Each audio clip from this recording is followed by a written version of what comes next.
خبر شامل کرتے ہیں لاہور سے۔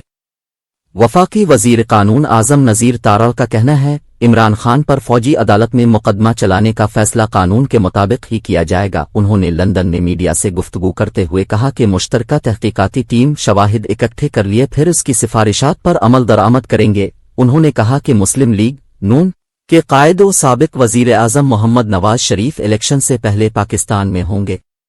نواز شریف پاکستان واپس آ کر انتخابی مہم کی قیادت کریں گے۔ وزیر قانون نے کہا کہ تاحیات نااہلی والا بل 18ویں ترمیم کے ساتھ منسلک ہے۔ اس کا اطلاق اسی دن سے ہوگا جس دن سے 18ویں ترمیم کا ہوتا ہے۔ قبل ازیں وزیر قانون اعظم نذیر تارڑ نے امریکی وزیر خارجہ کے بیان کے رد عمل میں کہنا ہے کہ ابھی تک کسی خاتون کا مقدمہ فوجی عدالت میں نہیں بھجوایا گیا۔